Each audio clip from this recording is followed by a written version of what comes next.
17-week program learning about apologetics, so really learning how to defend our faith and what we believe. Now, a lot of us today are taught some very interesting things in schools.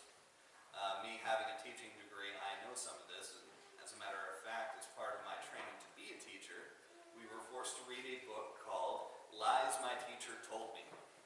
So that way we would be able to understand what things we were teaching children that weren't necessarily true, but were required to teach. And that got me to thinking about some other things that we might be taught in schools that might not necessarily be true. So I'm going to throw up just one more little popcorn prayer. Dear Jesus, please be with the congregation tonight because they know not what they are in for. Amen. Alright, so first, unapologetic apologetics, not being sorry for what we believe. The first one is knowledge versus know-how.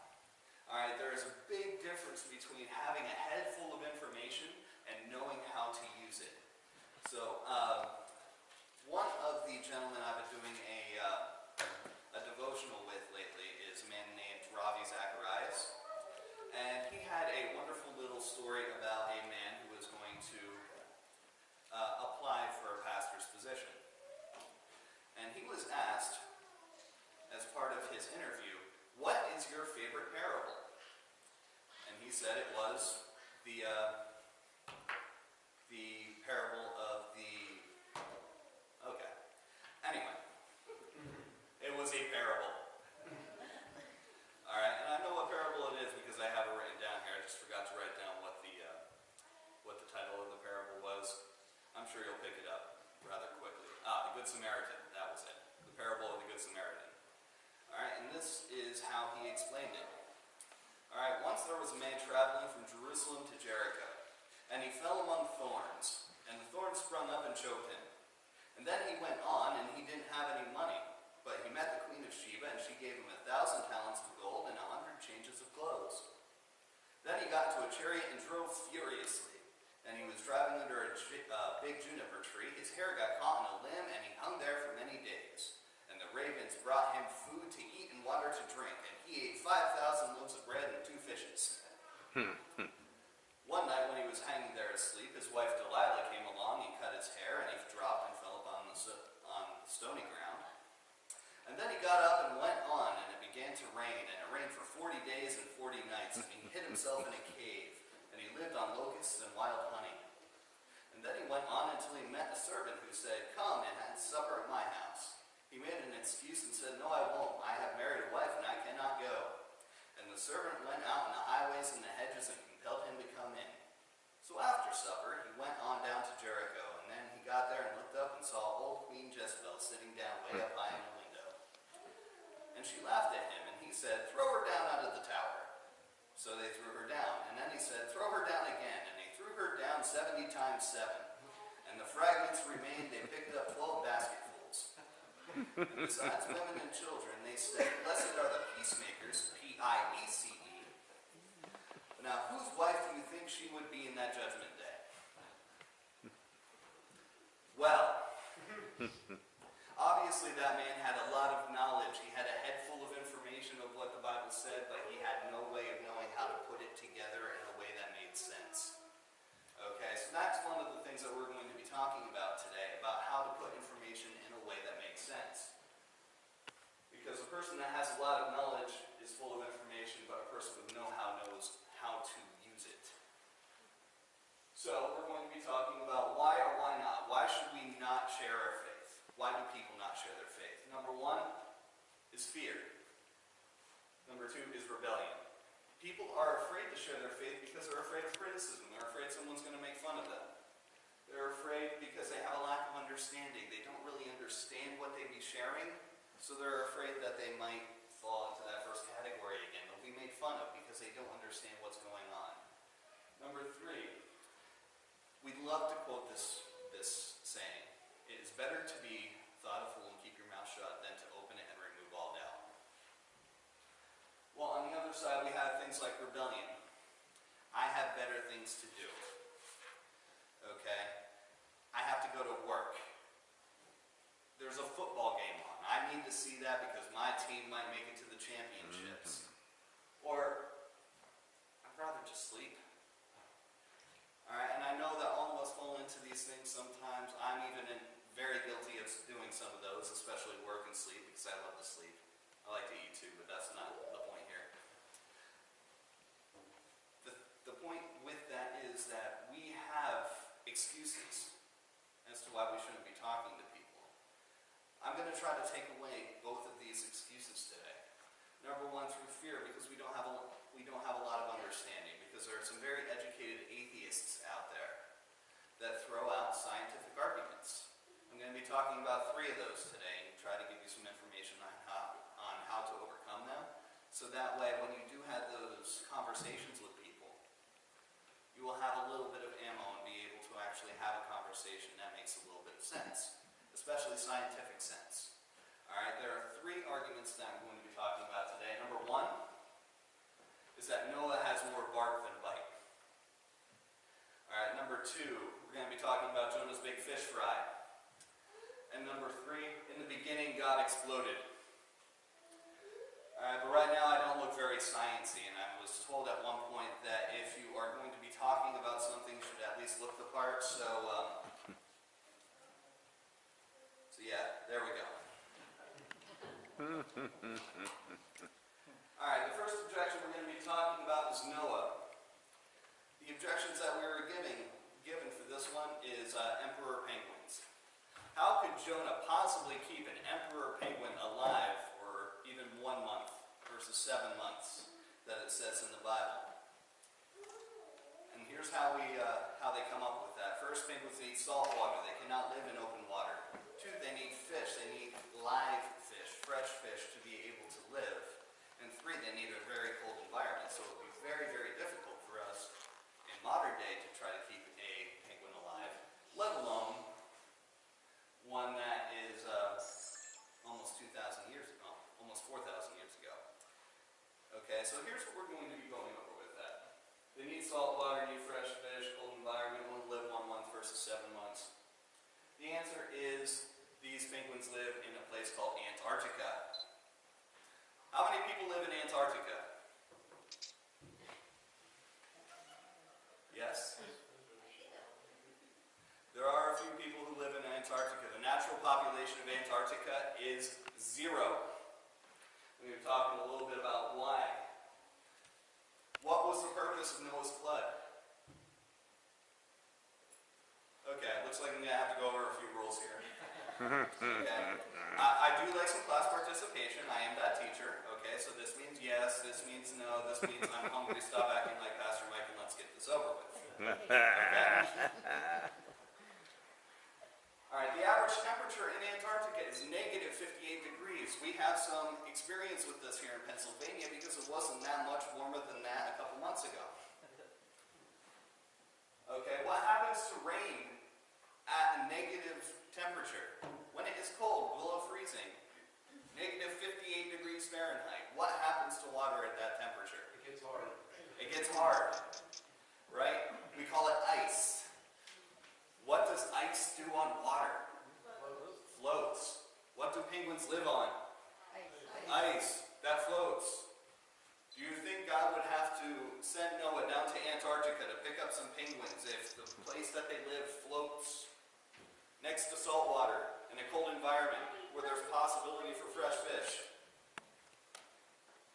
Want some proof? How about icebergs? I mean, obviously that fresh water is going to accumulate. Penguins are going to be sitting on it, and those icebergs are going to be floating around. Hence, having penguins all over the world. I don't know, it kind of makes a little bit of sense to me. Alright, ice accumulation. Here's some proof for that. You would imagine that if it rained for 40 days and 40 nights, it would be snowing, sleeting, and hailing in Antarctica for 40 days or 40 nights, right? Ice accumulation on Antarctica is between 1 and 3 miles thick.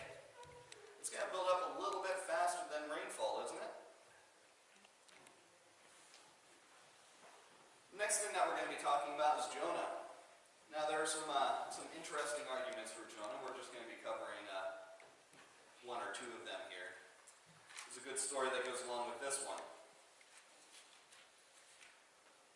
As soon as I find it. little Sally was transferred from her Christian school to a public school. And on her first day of class, the teacher introduced herself as Mrs. Crump and said, today we're going to be studying zoology, particularly studying whales. She asked, does anyone know anything about whales? One person raised their hand. It was little Sally in the back of the room. Little Sally said, Jonah was swallowed by a whale? Well, we're talking about public school now, so Mrs. Crump said, you know, that's ridiculous. The throat of a whale is too small, it wouldn't be able to swallow a person. Sally replied, what? It says so in the Bible. Mrs. Crump said, the Bible's wrong. Like I said, the whale's throat was too small to swallow a man. What do you think of that? Sally said, you know, I really don't know, but I'm going to have to ask Jonah when I get to heaven and ask him and see him. Good answer. Good answer. The teacher had an answer. She said, well, if you get to heaven and Jonah's not there. Sally thought for a minute and said, well, then I guess you're going to have to ask him. Alright, so we're going to go over some information about Jonah. The objection is, what kind of fish could swallow a man whole? Second, and how would he have enough air in the stomach of a fish to be able to breathe for 3 days and 3 nights? So we're going to talk about this a little bit. Alright, so when the Bible mentions Jonah was swallowed by a fish, you have to remember that biblical classification systems are a little bit different than they were today. They included bats as being birds because they were winged creatures that flew through the air. A fish was anything that had fins and lived in the water. So there are a couple possibilities that we could have there. Number one, what type of fish? First possibility is a great white shark. A lot of people have thought it may have been a great white shark. The average size of a great white shark is about 20 feet. Approximately 20% of the shark's body is its stomach. So a shark's stomach would be about 4 feet long and could hold up to 10% of its body weight, or about 240 pounds. So I thought it might be best if I show you how this works a little bit. So if I crouch down, I'm approximately 4 feet tall right now and weigh about 230 pounds. So I, being a lot bigger than a normal person would be back then, would be able to fit in a shark's stomach if it swallowed me whole. There's a problem with that though. And I'm going to give this one to the atheist and the scientist, saying that the fit's going to be really tight. There's not going to be a whole lot of air reserves in there for me to breathe for an hour, let alone for 3 days. So the shark, independent of a miracle, which is possible with God, is improbable to be that fish. Now, my goal today isn't to prove to you what kind of fish Jonah was swallowed by, but to show you that there is a possibility. We're almost putting these stories on trial. I'm trying to show that there is reasonable doubt that this kind of thing may have happened. So possibility number 2, a lot of people said, okay, well, it must be a blue whale, because a blue whale is the biggest thing in the ocean. Average is 110 feet long. It can actually hold in its first stomach chamber up to 2,200 pounds of krill, a little bit over 2,000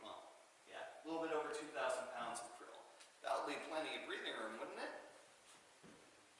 The problem is, like Mrs. Crump talked about, the throat hole's too small to really swallow a human being.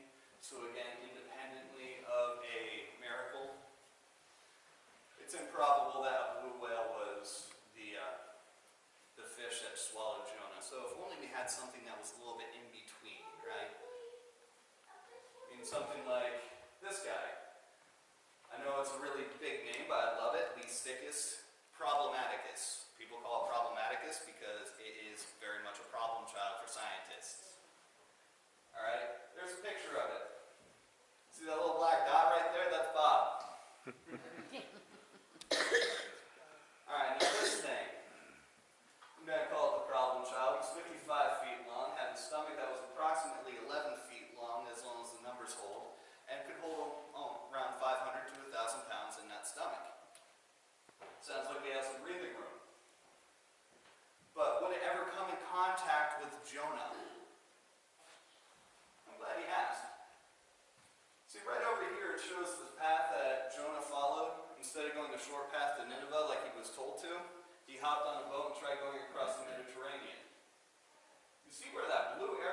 goes into that big red blotch right there. That's where they keep finding these fossils for the problem child.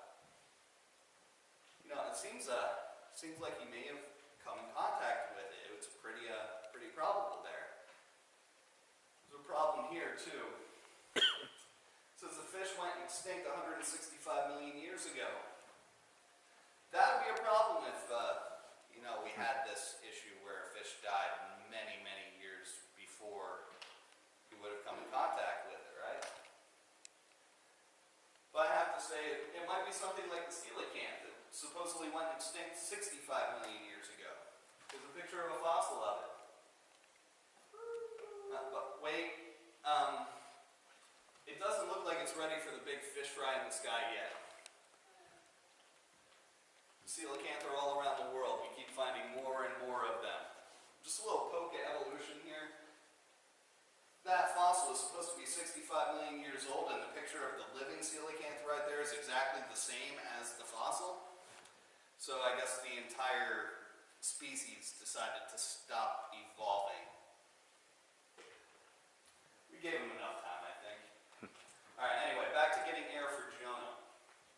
NASA states that you need 3 cubic meters. It's approximately 105 cubic feet of air to breathe for 1 day. Jonah needed 315 cubic feet of air to last for 3 days, right? That stomach that we talked about for the problem child would hold approximately 275 to 300 cubic feet. Some people are going to start telling me that there's a problem with that, isn't there? Because you need 315 cubic feet, there's only 275 to 300 cubic feet there. Yeah, there's going to be some issues because you would end up with carbon dioxide poisoning. Some of the things that talks about. As you start succumbing to carbon dioxide poisoning, you get dizzy, upset stomach, you start feeling faint. So I'd like to pull a verse from Jonah 2:7, if you could turn to that real quick.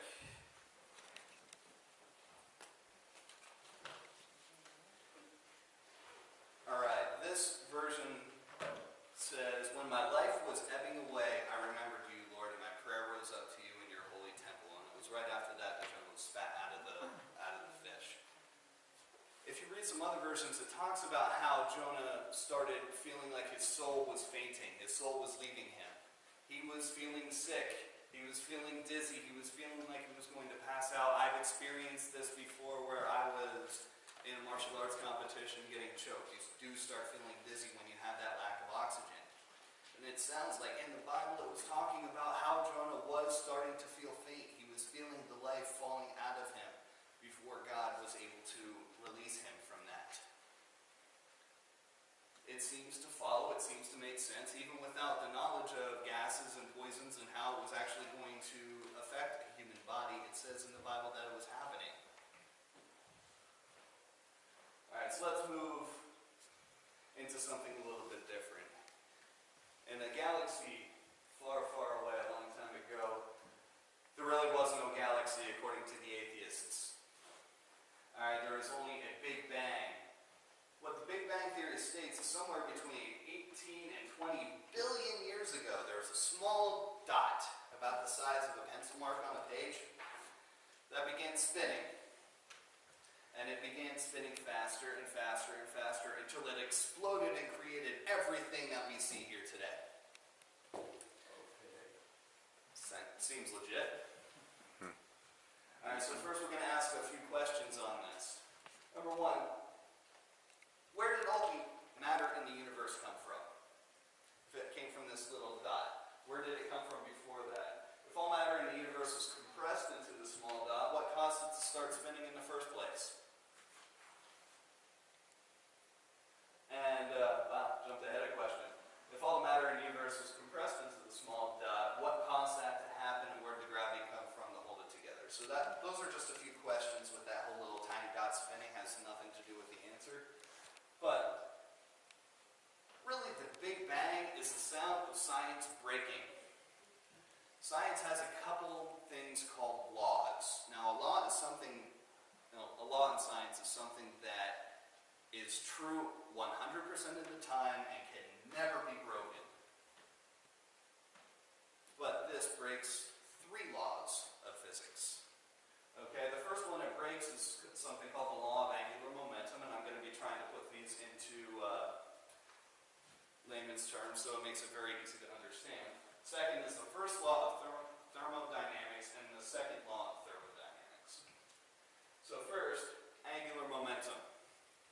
How many people remember a merry-go-round on the playground?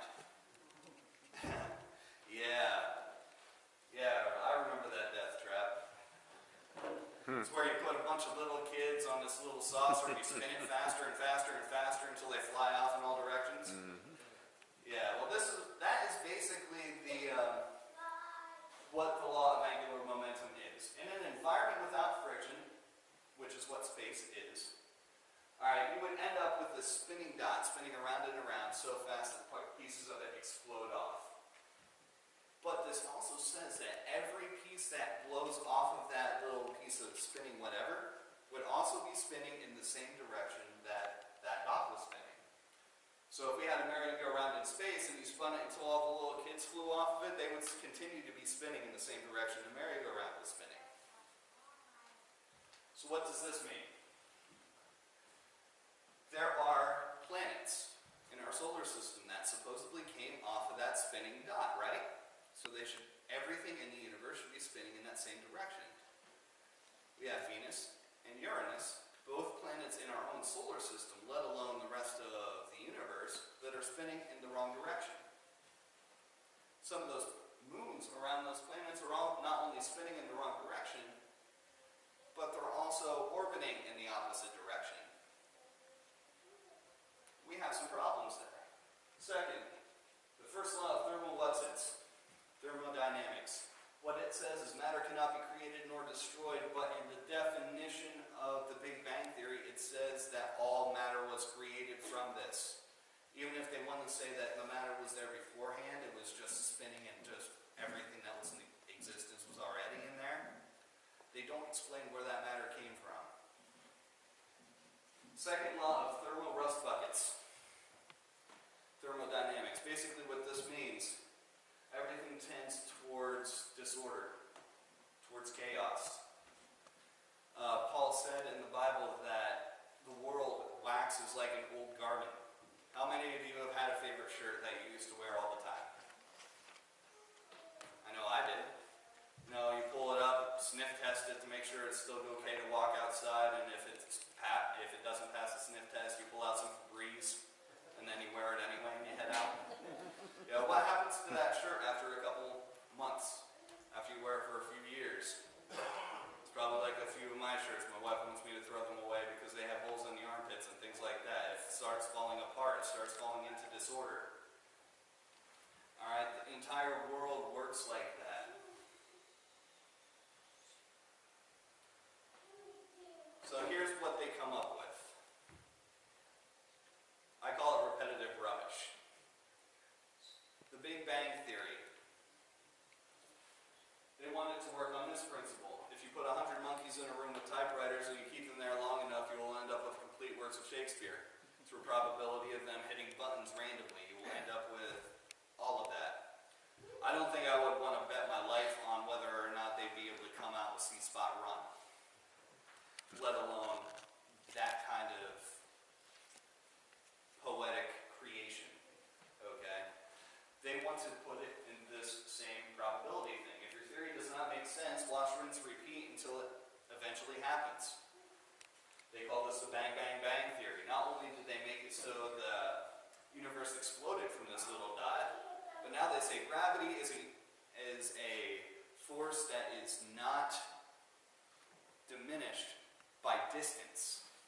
So what's going to happen eventually, they say, is that gravity is going to eventually pull everything back into this tiny little dot, and then it's going to start spinning again and explode. And then it's going to contract all back into itself again and start spinning and explode. Wash, rinse, and repeat until you have this. Eventually you will end up with a planet with intelligent life on it that is able to make up a god, according to scientists. So So I want to ask you this. Which makes more sense? The magic material known as matter is stuck in an unending loop of explode, contract, explode, until the universe just accidentally appears in one of those infinite loops of explosions that happen throughout eternity. Or, in the beginning, God created the heavens and the earth. They want to say that all the order, everything that we see around us, happened by accident. If you put hundreds upon hundreds of tornadoes and run them through a lumber yard, is it ever going to make a room? Make a room that looks like this, or anything even close to it? Most likely not, but if by some chance that tornado was able to assemble the wood and something that looked like a room, it does not explain where that wood came from in the first place. So, what's the point of all this? What's the point of what I'm trying to show you?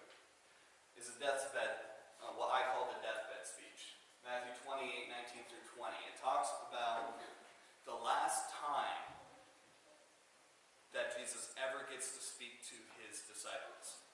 Now I want to ask you, if you were on your deathbed and you knew this was the last time you get to speak to any of your friends and loved ones, would you not want it to be the most dynamic thing that you would ever want them to hear? I personally think it would be. And the one thing that Jesus talks about here is go forth and make disciples of all the nations. That was the last thing that he left us with. Go forth and make disciples of all the nations. Don't you think that should be the most profound thing that we ever listen to when we listen to Jesus? So I want to talk to you about that here for just a minute. I'm trying to give you just a little bit of information because there are a lot of really smart people out there who are formally educated that intimidate us because they have a lot of big words. And they have things like this in schools on their side that teach this kind of stuff as being fact. They say it's a theory, but they don't give anything in opposition to the theory. So we think of it as being true. So why are we going to argue with them? Why are we going to try to show them anything different? Well, one, because the man who took a bullet for us is asking us to. So, next thing we need to do is make sure that we're studying the Bible. We need to know what the truth is. Science wasn't started to disprove the Bible. Science was actually started to prove the Bible being true. We love to talk about Christopher Columbus sailing the ocean blue in 1492, but guess what? The reason he was able to sail the ocean and do it with confidence is because he looked into the Bible and saw that it said that the earth was round, when everybody else in the world thought that it was flat. That was the information that he was able to use to get the permission to try to sail around the world.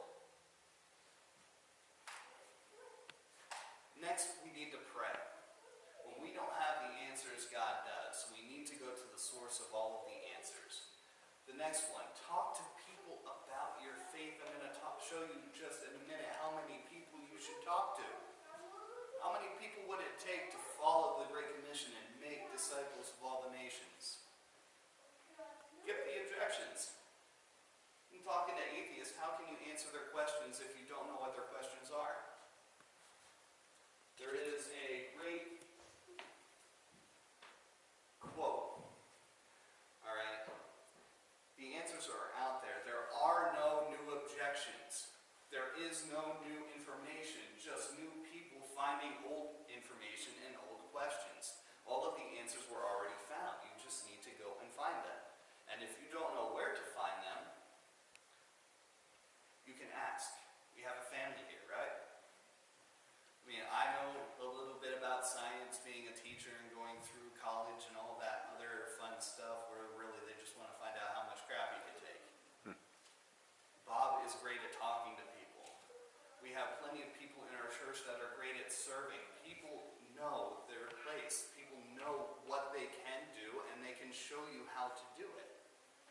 So, how long would it take to take back the United States of America?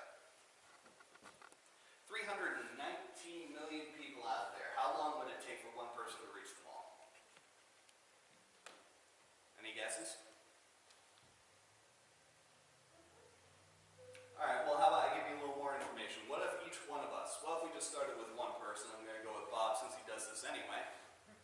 What if Bob went out and he found 3 people and showed them the truth of Jesus Christ in 1 month? And then he taught those 3 people to go out and find 3 more people to teach the love of Jesus to. And if Bob never talks to anyone else again about Jesus, how long, if he continued that cycle of 3 people who find 3 people who find 3 people, how long do you think it would take to meet that? Let's cut it back a little bit. How about Nescopec? Nescopec has a population of about 1,500 people. How long do you think it would take for that? All right, let's talk about that. Bob, there you are. This month you go out and find 3 people. Next month you teach those 3 people how to find 3 people, to find 3 people, to find 3 people, to find 3 people, to find 3 people. It's building up pretty quick, isn't it? Find 3 people. Right there we are. What, 6, 7 months we'd be able to disciple the entire town of Nescopec. Well, we keep going with that. As we keep going, just 3 people, finding 3 people, finding 3 people. It's not going to be easy because not everyone's going to want to listen. But as we keep on going, 319 million people in the United States, it would take less than 18 months to find more than that. Of just 3 people who find 3 people. So my challenge for you guys, because we have a few more than just Bob here, is over this next month, find 3 people. Talk to 3 people about your faith. And if you don't know how to disciple them, we have a class here to teach you. We have a family here that can teach you. Bob will teach you, if no one else. And we all know Bob loves to talk to people. All right. But that's just the United States. Jesus told us that we wanted to make disciples of all the nations. If we continued this cycle just 3 more times, 3 more months, the population of the earth is around 320 billion people. 3 more months of us doing that, and we would reach every person on the planet. Wow. So within 2 years, we would be able to fulfill the Great Commission if we did what we were supposed to do. Alright, so the last thing I'm going to announce is something that goes right along with this. A movie night, April 21st. We're going to be watching the movie Expelled. Because it's not going to be easy to go out and talk to people. People really don't like it when you show them that what they're thinking may have some holes in it. This actually talks about that. A man named Ben Stein, I'm sure a lot of you know him as a Bueller guy from Ferris Bueller's Day Off. He's a very intelligent man and he saw something going on. He actually examines the issue of academic freedom and decides that there is none when it comes to the debate on intelligent design. It goes into real-life examples of what's actually happening to people who are going out and trying to share their faith professionally. So I really would like to know how many people are going to be going to this, so if you could just either talk to me or I'm going to be sending a sign-up sheet out in the foyer. If we have enough people, then we can have it here at the church. And I would really prefer to have it in the church because that means we have a lot of people coming and showing some interest in this. Okay? So that's all I have for today. I hope that, I know I threw a lot of information at you guys. I hope that you're able to take some of it and be able to use it at some point. But even if only one of you ever are able to use the information that I was able to show you today, then my time up here was worth it. Alright, I believe we have one more song today. Yes and no? Yes. Alright, thank you, Don. And when the song is done, it will be God bless, and see you all next week. Thank you.